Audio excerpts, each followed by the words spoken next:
Week one of the NFL season is here, and Denver Broncos quarterback Bo Nix has the most pressure on him heading into this weekend's game against the Seahawks. But we'll tell you why that's a good thing here on today's episode, Locked On Broncos.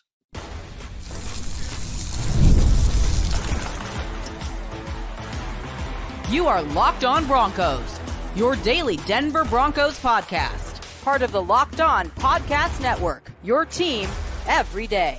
What's happening, Broncos Country? Welcome into another episode, Locked On Broncos, your daily Denver Broncos podcast, part of the Locked On Podcast Network, where you know it is your team every day. I'm Cody Roark, Broncos reporter from Mile High Sports, joined as always by Sayre Bedinger, site expert over there at predominantlyorange.com. We want to say thanks once again to all the everydayers out there in Broncos Country. Thanks for making us your first listen of the day every single day. And just a reminder, as always, you want daily Denver Broncos content, make sure you subscribe or follow so you never miss out on what's going on with your favorite team. We have you covered legitimately every single day, all year long, here on the Locked On Podcast Network. Today's episode of the show is brought to you by our friends over there at FanDuel.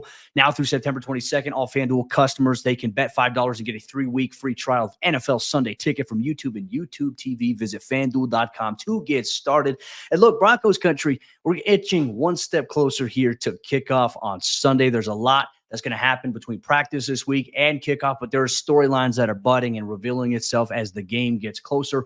We'll go through and talk about 3 players on the Broncos we feel like have the most pressure on them going into Sunday's game. Riley Moss, the other cornerback opposite of Patrick Surtain. Will he see a large volume of targets in this game specifically, considering PS2 is going to more than likely be lined up on the best player? Brandon Jones coming back from an injury. That safety position is really under the microscope in Sunday's game. But more importantly, Bo Nix making his first career NFL start. With that comes pressure and expectations, but we'll talk about why that could be a good thing here for Nix. So really, Sayre, let's kick off today's action on the show here. Bo Nix, definitely the first player here, and we talk about 3 players that have the most pressure. Bo has pressure on him going into Sunday's game, and there could be some good reasons, some bad reasons for it too. Yeah, no pressure, Bo Nix, right? Obviously, you're just the first rookie quarterback to be starting a week 1 game for the Denver Broncos since John Elway back in 1983. And you'd be the first real franchise quarterback technically drafted by the team ever if you turn out to be that guy. And it starts this week against Seattle, going to a place where Bo, like you mentioned in an earlier episode this week, Cody, he's familiar playing in Seattle, doesn't have all the best memories of playing in Seattle, but certainly you hope to create one here this weekend. And yeah, there's pressure on Bo Nix, a lot of pressure on him because of the long-term implications of what a first start kind of represents. This is going to be, because not everybody watches the preseason, right? It's going to be a first impression for a lot of people for Bo Nix as the quarterback for the Denver Broncos. And it's an opportunity for him to go out there and kind of prove a lot of people wrong. Like, the book on Bo Nix coming into this offseason was, well, he's not worthy of a first-round pick and certainly not the 12th overall pick. And he's kind of just the sloppy seconds for the Broncos in the NFL draft. Like, they just missed out on everybody, all the other quarterbacks that they would have preferred to have and settled for Bo Nix, right? And so there's these narratives that, you know, they come into this week along with Bo Nix and along with all of the other stuff that, you know, that's been talked about the Broncos this offseason. And it's tough because this 24-year-old rookie, he has the weight of the world on his shoulders in terms of the expectations of Broncos Country, of national media and their narratives, not just about Nix, but about the team in general. So it really is a lot to put on the rookie. But look, he looks ready, Cody. And to me, he sounds ready. It feels like, based on what we saw in the preseason, like he's going to be surprising a lot of people. I think he will too. And the thing that I've grown to see and know, and just being around Bo at practice and watching him and talking to him, you know, in press conferences, he doesn't really seem to be fazed by outside noise. I don't think he really pays attention to it. And I don't think he, you know, does a lot of that stuff. I think he has a really good head on his shoulders. I think when you talk to his teammates, we heard from Josh Reynolds earlier this week that said that, you know, Bo's, you know, highs are never too high. His lows are never too low. He's very even keeled, even mannered. And certainly when you watch Bo and you see how he responds to something, and certainly like the one mistake he made in training camp of throwing that interception to Levi Wallace, what do we see after that? He didn't throw a single interception after that. Like, he doesn't make the same mistake twice. And I think that you amplify, okay, hey, first career start. If Bo had never played in any big games before, I would be a little bit worried. But, you go back to mentioning like his time when he played Washington. And even though that Oregon lost those games against Washington, Bo Nix has always played well there. Bo Nix was never the reason that Oregon lost the game against the Washington Huskies, especially a team that went to the obviously the national championship last year with the Atlanta Falcons new quarterback that they got there, Michael Penix Jr., who knows when he's going to play. That's a different conversation for a different day. But Bo has played in big games. He's played in big SEC games when the SEC was as big as it was. I think the allure of it has kind of changed a little bit. But Bo is no stranger to playing in big games and playing big in some big moments as well. So I think that's something that goes in his favor. And look, you're going to need that to happen because this weekend you're going to be playing in one of the loudest environments in all of the National Football League. Now, earlier this week, I was talking to some players, and they even said too, because we went back, it's like, hey, it's crazy. You guys played in Seattle 2 years ago to open up the season. They're like, that was the loudest stadium I've ever played in. Several players told me that. And I can't discount that enough. I was in the press box for that game. Not sure if it was louder because it was Russell Wilson's return to Seattle. That could have definitely played a factor into it. But man, I mean, sitting in the press box, it is shaking. It is loud. Like it was loud from the moment they ran out of the tunnel to the end of the game there in Seattle. So you know that the Seahawks fan base, they're very passionate about that team. And look, they have expectations of their own, but Denver shouldn't be concerned about that. Bo, I think, will be okay because of his even-keeled manner, the way he carries himself. I don't think the moment will be too big for Bo, which is why I said earlier on the show, I think this pressure on him in his first career start, I feel like it could be a good thing. It very well could, and I think it will be, Cody, because look, you go back to Bo Nix at Auburn when he was a freshman back then and playing against Alabama in the Iron Bowl, right? And that's one of those environments that's like, does it get louder? Does it get more intimidating than playing as a freshman quarterback, a true freshman at Auburn playing against Alabama?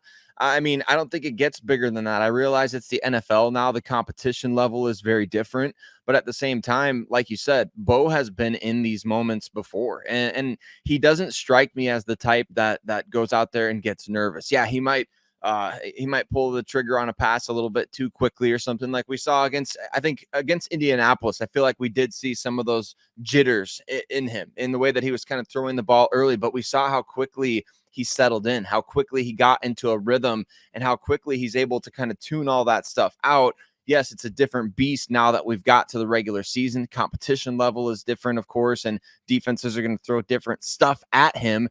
But when you go back to, I mean, his very early days at Auburn, I think he's been kind of bred for a moment like this. It's not going to be anything different than he hasn't already seen. Like you hear players talk about that all the time. Like, oh yeah, it's just another football game, And I think for Bo Nix, this truly is, because when you play in front of 100,000 plus as a Auburn quarterback at Alabama, man, you're going to get absolutely roasted. You certainly have heard everything in the book thrown at you.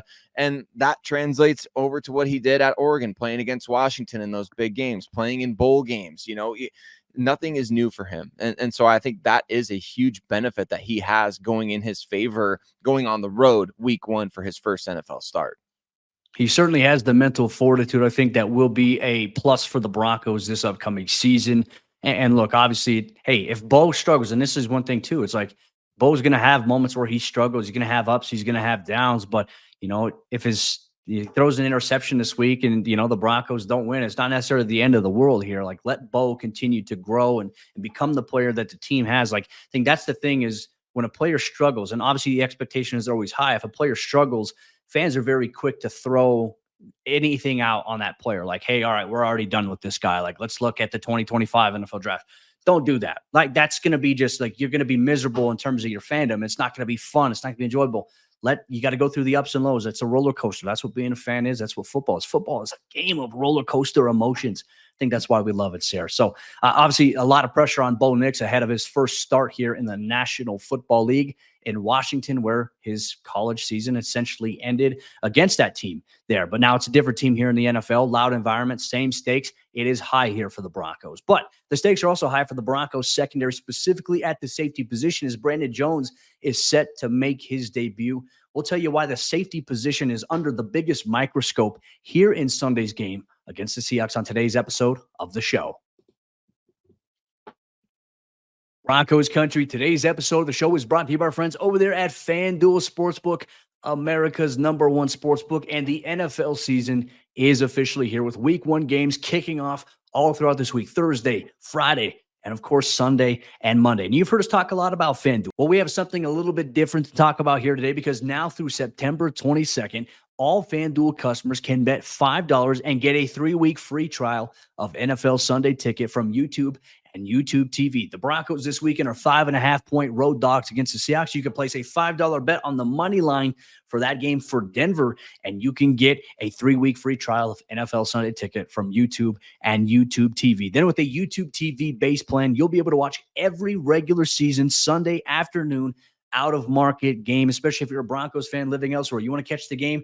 NFL Sunday Ticket will give that to you, and all you need is a Google account and a current form of payment, and you can cancel at any time. Just visit FanDuel.com to download America's #1 sportsbook. Brandon Jones could be public enemy #1 for Broncos Country after this game against the Seattle Seahawks, or he could have people forgetting, hey, who was number 31 before this game?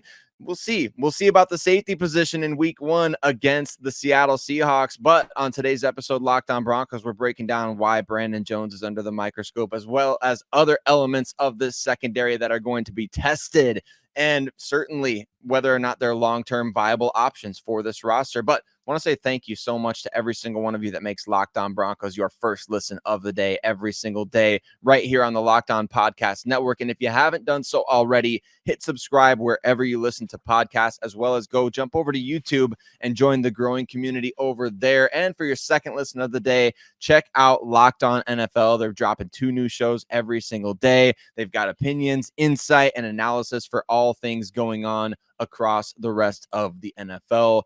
And Cody, when we talk about the Broncos safety position, it's been a topic of conversation all offseason. It's been a topic of concern, quite frankly, all offseason for many people, most people, if not all. I don't know that anybody but Sean Payton and his coaching staff, as well as the Broncos front office, are more certain about the safety position than anyone else. Everybody else is kind of just like, I don't know what's going to happen. This is going to be Brandon Jones' first game as a Denver Bronco preseason or regular season. So he's definitely one of those guys that's under the microscope here against Seattle.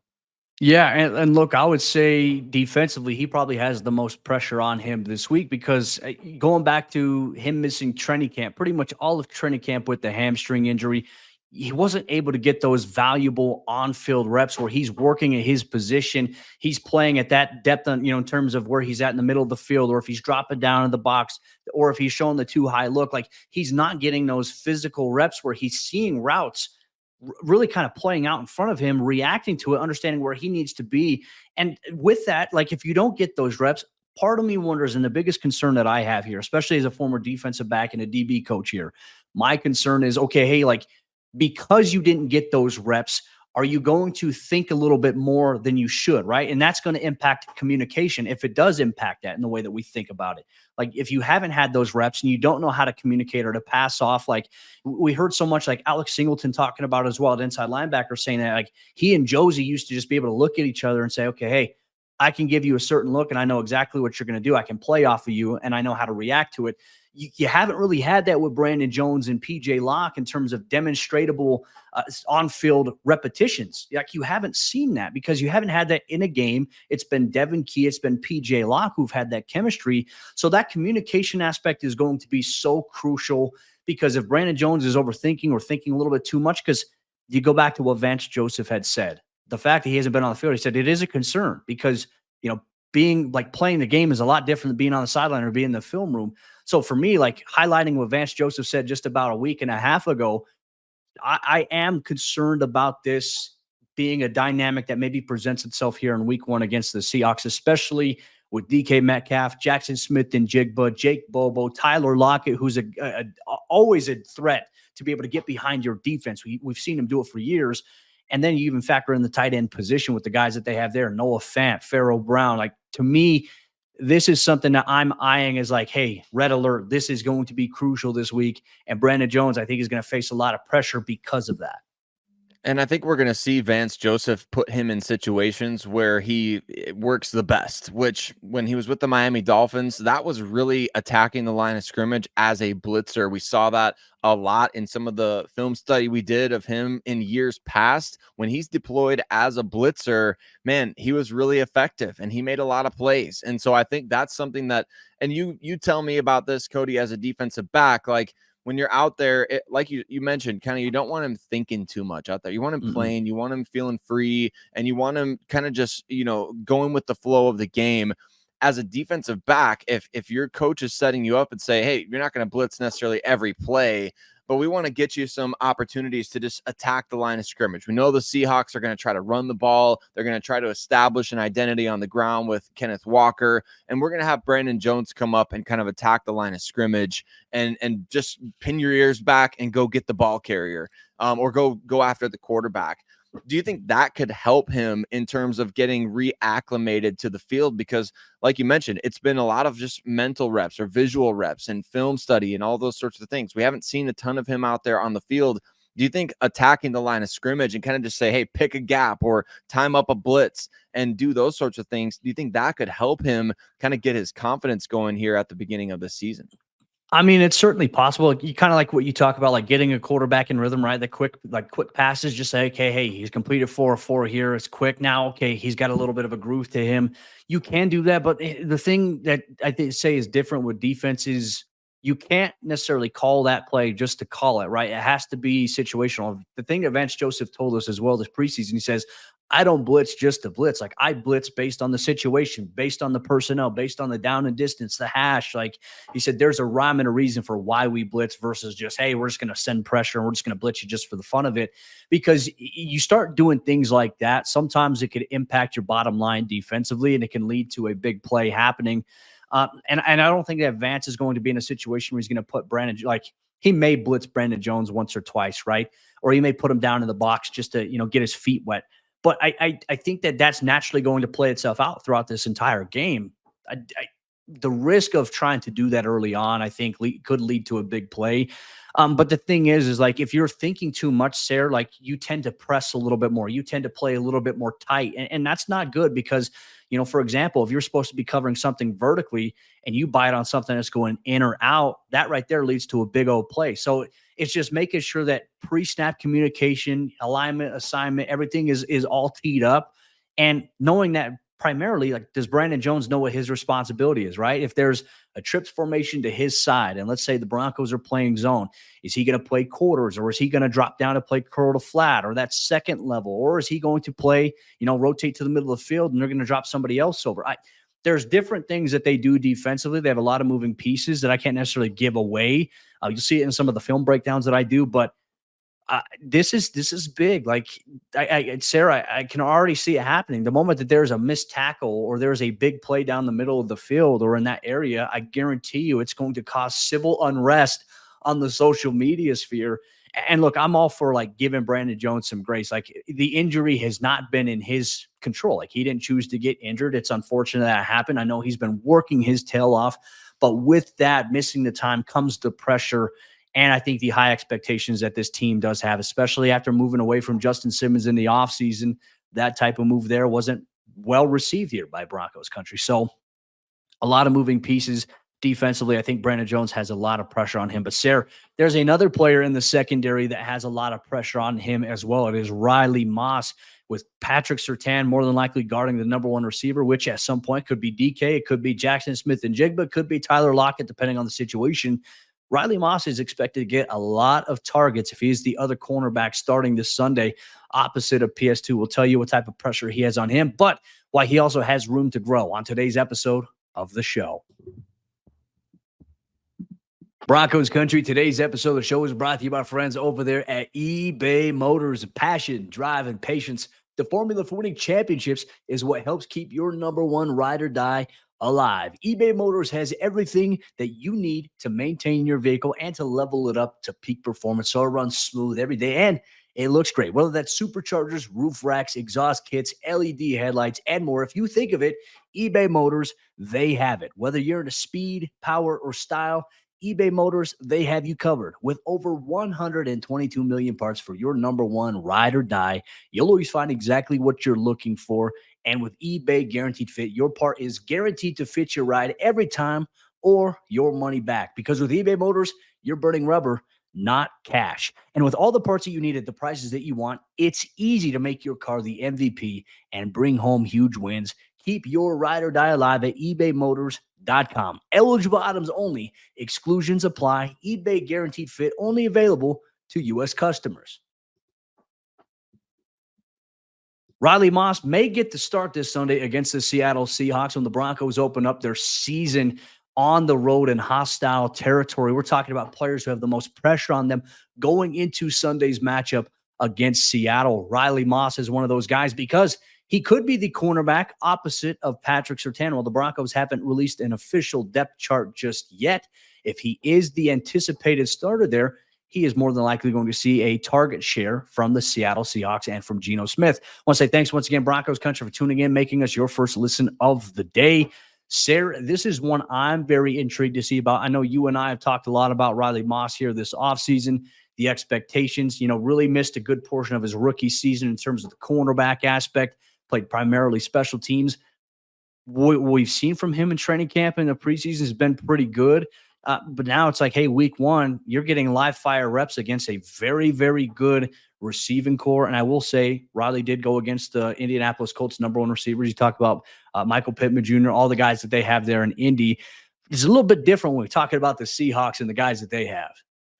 It's an elite wide receiver group that Seattle has, and you've mentioned it. I mean, DK Metcalf, Tyler Lockett, Jackson Smith, and Jigba, those guys are really good, but then their secondary players are really good as well. I saw, Cody, they just even picked up Laviska Shenault. That's how deep this team is. I think he's on their practice squad or something like that. So it's just a deep receiver room, and overall, it's going to be a huge test for the secondary that we're talking about, whether it's Brandon Jones, whether it's Pat Surtain. I mean, it's a big test for him, but under the most pressure, the crown goes to Riley Moss because, man, if you are that guy on the other side of PS2, you are going to be getting probably the most balls thrown your direction because they don't necessarily want to throw at PS2. They want to match you up with their other guys and get those guys opportunities to go make a play because you haven't proven yourself yet. Even Jaquan McMillan has proven himself quite a bit up to this point. There's a lot of film out there on him that shows, man, this guy, you throw the ball at McMillan, you're kind of asking for trouble because he forces a lot of turnovers.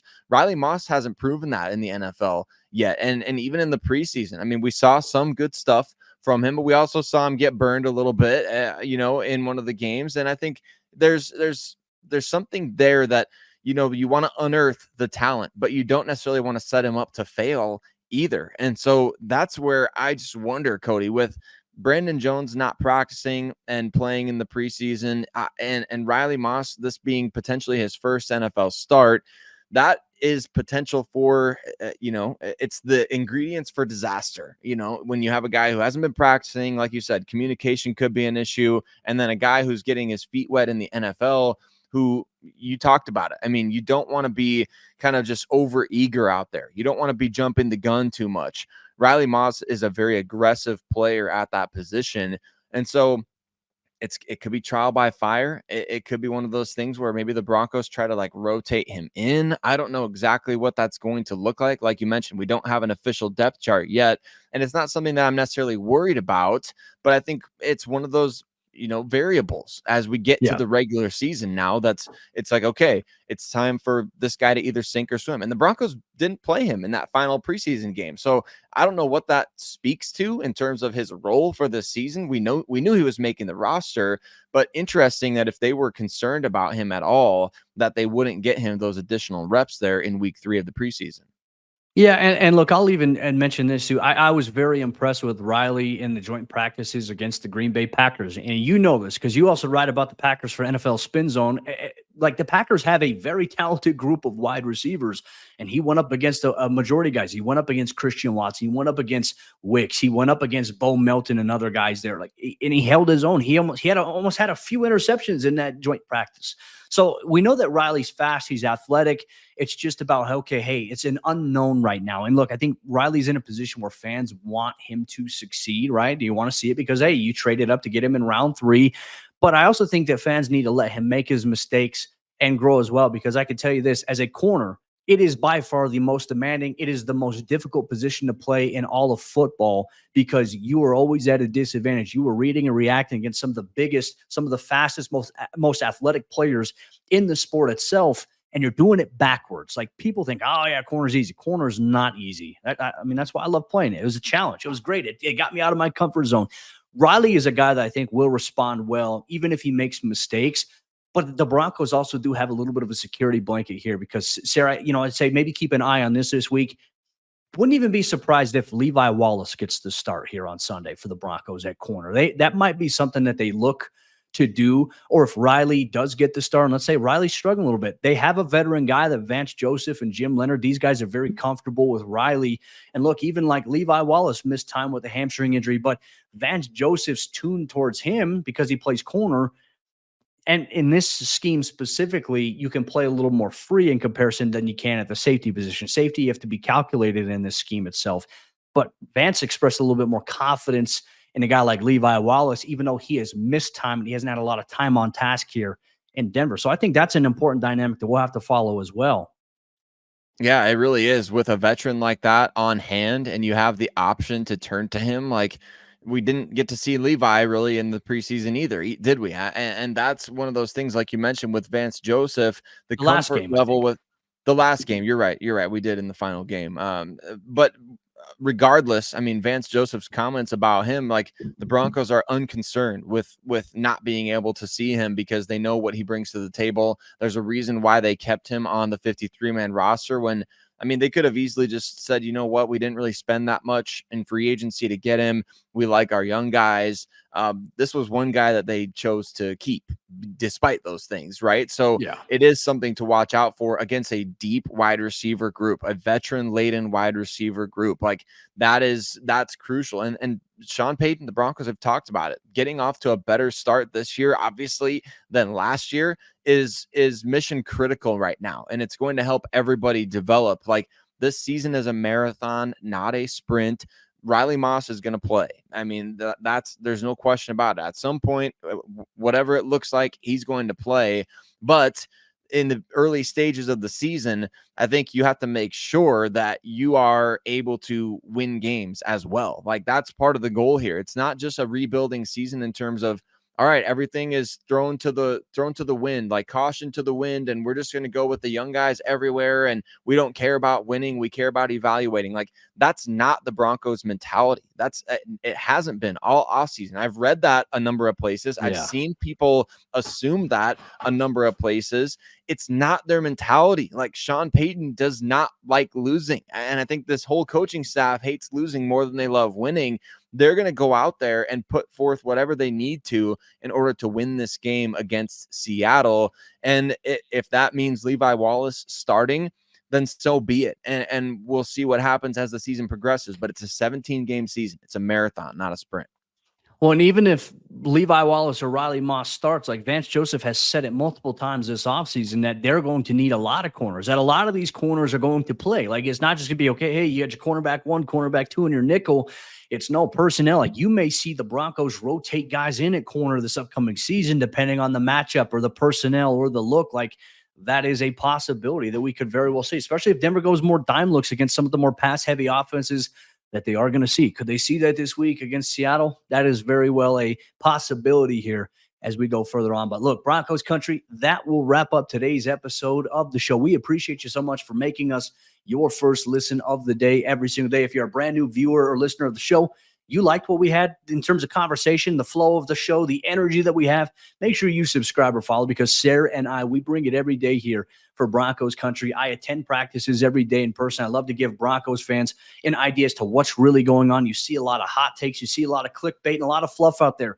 Sayre and I, we break it down for what it is, and we appreciate you so much for being part of this journey here on the Locked On Podcast Network. Tomorrow's episode of the show, it is officially back, Broncos Country. It is Crossover Thursday. Sayre Bedinger will sit down with Corbin Smith of the Locked On Seahawks podcast, and they will preview this matchup from every angle, from a Seahawks perspective, from a Broncos perspective, and the biggest keys that each team has on their own respective sides that will determine the outcome of this game. You can get that on tomorrow's brand new episode, Locked On Broncos.